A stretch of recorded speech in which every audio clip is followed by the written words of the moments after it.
प्रिय श्रोता नमस्कार। कार्यक्रम वेद पाठशाला में आपका हार्दिक स्वागत है। इस कार्यक्रम में हम परमेश्वर के वचन का विस्तार पूर्वक अध्ययन किया करते हैं, जो आपकी आत्मिक उन्नति के लिए लाभदायक सिद्ध होगा। तो लीजिए सुनते हैं आज का ये संदेश।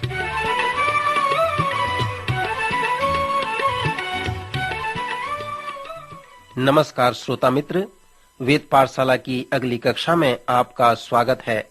यह संपूर्ण पवित्र शास्त्र के सर्वेक्षण का अध्ययन है, जो उत्पत्ति से प्रारंभ होकर इन दिनों में नए नियम तक ले आया है, और उसमें हम पौलुस द्वारा लिखी पत्रियों का अध्ययन कर रहे हैं। अब तक हमने 3 पत्रियों का सर्वेक्षण कर लिया है। सर्वप्रथम हमने पौलुस के धर्म विज्ञान श्रेष्ठ ग्रंथ रत्न का सर्वेक्षण किया, जो रोमियो की पत्री है। फिर हमने उसके पास्तरी धर्म विज्ञान का सर्वेक्षण किया, जिसमें हमने देखा कि पास्टरों को किस प्रकार की समस्या होती है, और वो पत्री पहला कुरिन्थियों कहलाता है। फिर पिछले चरण में हमने दूसरा कुरिन्थियों को उसको देखा था, जिसमें सेवा के विषय में हम पढ़ते हैं। जब कुरिन्थ के लोग पौलुस की पहली पत्री को पढ़े, तब उन्होंने पौलुस का विरोध किया और कहा कि वह अपने आप को प्रेरित नहीं कह सकता। सो उनके इस प्रश्न के उत्तर में पौलुस ने उन्हें दूसरा कुरिन्थ की पत्री लिखा। प्रथम पत्री में पौलुस ने उन्हें उनके समस्या के लिए डांटा और उन समस्याओं का हल करना उसने चाहा, परंतु कुरिन्थ के लोगों ने उसके समाधान व सलाह को स्वीकार नहीं किया, और वे स्वयं पौलुस का विरोध करते हैं कि वह अपने आप को प्रेरित नहीं कह सकता। श्रोता, जैसे आप दूसरा कुरिन्थी के अध्याय को समाप्त करेंगे तो एक बात को जान लेंगे कि इसमें सेवक के प्रशिक्षण और कार्य के विषय में है, सेवक के विश्वास व उसके विजय के विषय में है, फिर सेवक के रूपांतरण पारदर्शिता के विषय में है, सेवक के खजाने व परीक्षा के विषय में है, फिर सेवक के कोमलता और उसके निष्ठुरता के विषय में है, और अंत में सेवक के उत्कृष्टता के विषय में है। सो इस पत्री में पौलुस सेवकाई के विषय में उन गंभीर सच्चाइयों को प्रस्तुत करता है। मैंने आपसे कहा था कि आप विशेषकर 8वें और 9वें अध्याय का अध्ययन करें, जहां पर भंडारीपन के विषय में अच्छा व महान वृतांत बताया गया है। पौलुस फिलिप्पी से कुरिन्थ के लोगों को लिख रहा है। फिलिप्पी की कलीसिया पौलुस की एक विशेष कलीसिया है, एक सहयोग करने वाली कलीसिया, भेजने वाली कलीसिया थी। वो कलीसिया द्वारा पौलुस को ये संभव हो सका कि वह कुरिन्थ के जैसे लोगों के मध्य जाकर सेवा कर सके। दूसरा कुरिन्थियों के 8वें व 9वें अध्याय में पौलुस ने कुरिन्थ की कलीसिया को फिलिप्पी की कलीसिया के दान देने के नमूने को बताया है। इस प्रकार बताकर पौलुस ने कुरिन्थियों को उत्साहित करता है कि वे भी उन लोगों से जो दान देते हैं, जो यरूशलेम में संत हैं और दुख उठा रहे हैं, इन दोनों महान अध्यायों में पौलुस के जैसे उसके नमूने को देखें तो ध्यान करें कि फिलिपियों के उदारतापूर्ण दान देने की क्षमता को किस प्रकार वर्णन किया गया है, और साथ ही साथ उनके देने के स्वभाव व गुण व विशेषता को किस प्रकार बताया गया है कि किस प्रकार वे उदार होकर ईमानदारी से देते थे। और फिर आप भंडारीपन और आर्थिकता के विषय में पौलुस उसके सत्य निष्ठा को देखें। आज की कलीसिया के लिए इसमें एक महान संदेश है। जब पौलुस ने यरूशलेम के पवित्र लोगों के लिए दान एकत्रित कर लिया, तब उसने कहा, क्योंकि इस सेवा के पूरा करने से न केवल पवित्र लोगों की घटियां पूरी होती है, परंतु लोगों की ओर से परमेश्वर का बहुत धन्यवाद होता है, क्योंकि इस सेवा से प्रेरणा लेकर परमेश्वर की महिमा प्रकट होती है कि तुम मसीह के सुसमाचार को मानकर उसके अधीन रहते हो और दान की और सबकी सहायता करने में उदारता प्रकट करते हो, और वे तुम्हारे लिए प्रार्थना करते हैं, और इसलिए कि तुम पर परमेश्वर का बड़ा ही अनुग्रह है, तुम्हारी लालसा करते रहते हैं। परमेश्वर उसके उस दान के लिए जो वर्णन से बाहर है धन्यवाद हो। श्रोता मित्र, इसके पहले कि हम इस पत्री के अध्याय को समाप्त करें, कुछ और बातें बताना चाहूंगा। इस पत्री के अंत में पौलुस कहता है, क्योंकि मुझे डर है कहीं ऐसा न हो कि मैं आकर जैसा चाहता हूं वैसे तुम्हें पाऊं और मुझे भी जैसा तुम नहीं चाहते वैसा ही पाओ कि तुम में झगड़ा, डा, क्रोध, विरोध, ईर्ष्या, चुगली, अभिमान और बखेड़े हों, और मेरा परमेश्वर कहीं मेरे फिर से तुम्हारे यहाँ आने पर मुझ पर दबाव डाले और मुझे बहुतों के लिए फिर शोक करना पड़े जिन्होंने पहले पाप किया था, और उस गंदे काम और व्यभिचार और लूचपन से जो उन्होंने किया मन नहीं फिराया। सो कुरिन्थ के प्रथम चर्च में इसी प्रकार का समस्या था। कोई बात नहीं कि अपुल्लोस ने इसे विश्वास नहीं किया कि यह परमेश्वर की इच्छा से था कि वह वहां पर जाए। पौलुस ने कहा कि वह चाहता था कि अपुल्लोस जाए, परंतु अपुल्लोस ने ये नहीं सोचा कि उसे उस चर्च में जाना परमेश्वर की इच्छा में है। प्रायः कोई भी उस कुरिन्थ के चर्च में नहीं जाना चाहते थे। पौलुस इस बड़े चुनौती के साथ समाप्त करता है कि अपने आप को परखो कि विश्वास में हो कि नहीं। अपने आप को जांचो, क्या तुम अपने विषय में यह नहीं जानते कि यीशु मसीह तुम में है, नहीं तो तुम निकम्मे निकले हो। पर मेरी आशा है कि तुम जान लो कि हम निकम्मे नहीं हैं। थोड़ी कल्पना करें कि परमेश्वर उनसे किस प्रकार ऐसा कहता है। हमारे पास उस कलीसिया के लिए 2 गंभीर पत्र हैं। सो कुरिन्थ के उन धूर्त लोगों के लिए हम परमेश्वर का धन्यवाद कर सकते हैं।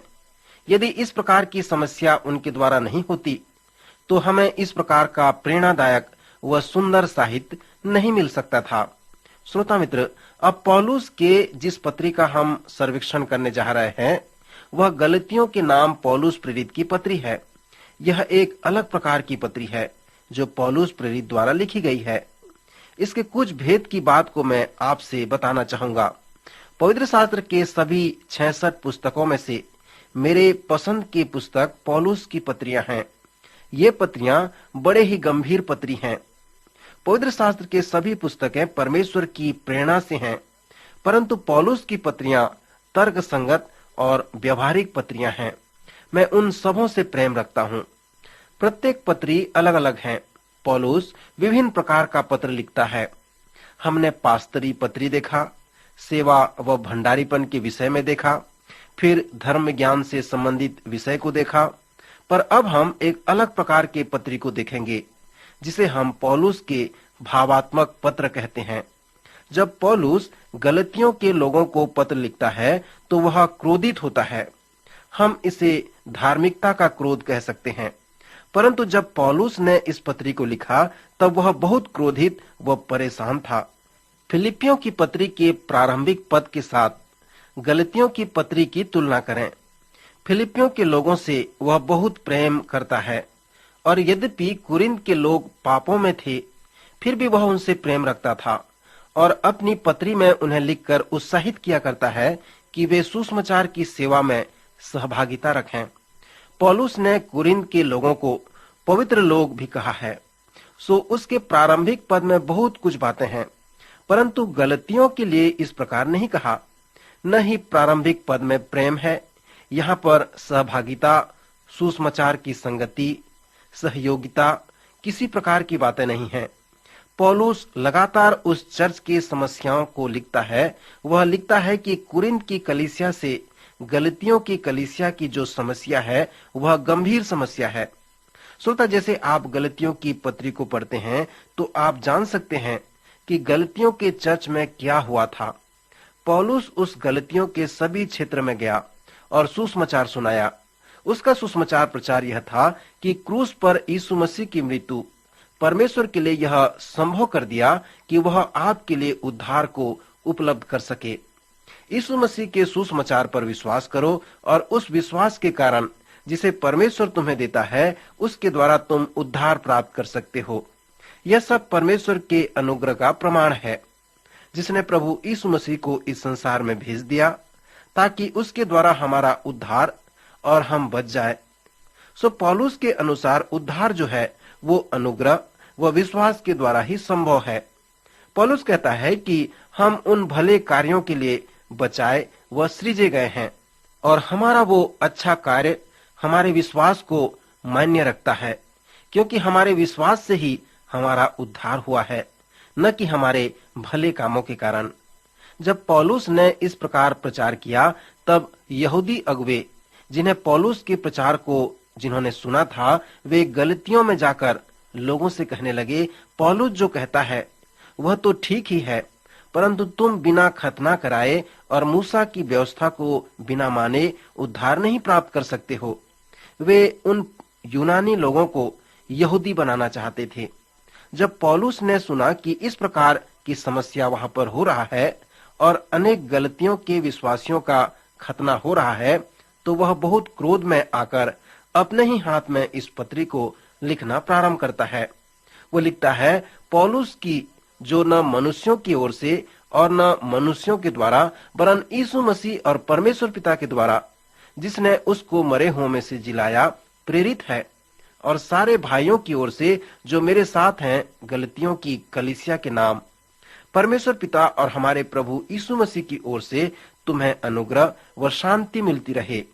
उसी ने अपने आप को हमारे पापों के लिए दे दिया, ताकि हमारे परमेश्वर और पिता की इच्छा के अनुसार हमें इस वर्तमान बुरे संसार से छुड़ाए। उसी की स्तुति और बड़ाई युगानुयुग होती रहे। आमीन।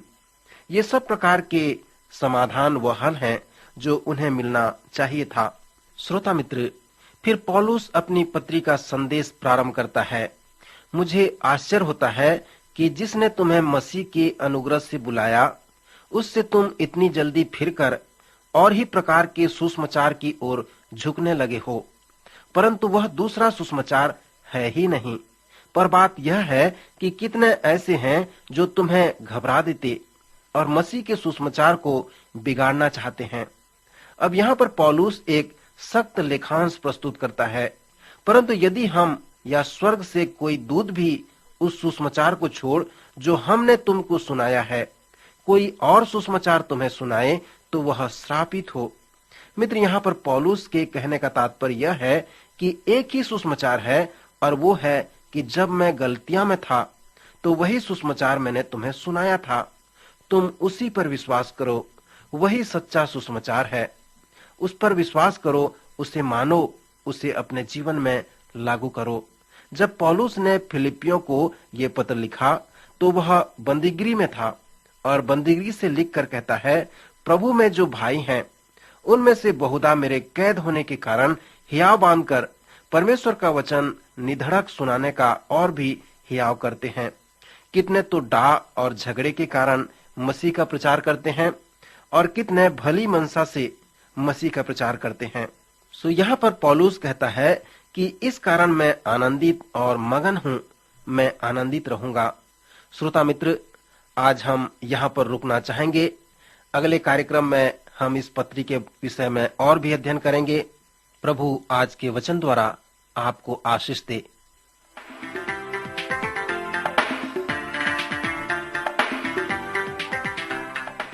अभी आप सुन रहे थे कार्यक्रम वेद पाठशाला। श्रोता, हमें विश्वास है कि इस कार्यक्रम के द्वारा आपको आशीष मिली है। यदि इस कार्यक्रम के विषय में अधिक जानकारी प्राप्त करना चाहते हैं या बाइबल अध्ययन से संबंधित कोई प्रश्न हमसे पूछना चाहते हैं, तो आप हमें इस पते पर लिखें। हमारा पता है कार्यक्रम वेद पाठशाला, post box number 713, EN post, Faridabad 7। पता एक बार फिर सुन लीजिए। कार्यक्रम वेद पाठशाला, post box number 713, EN post, Faridabad 7। आज के कार्यक्रम का समय यहीं पर समाप्त होता है। अगले कार्यक्रम में आपसे फिर भेंट होगी। तब तक के लिए नमस्कार।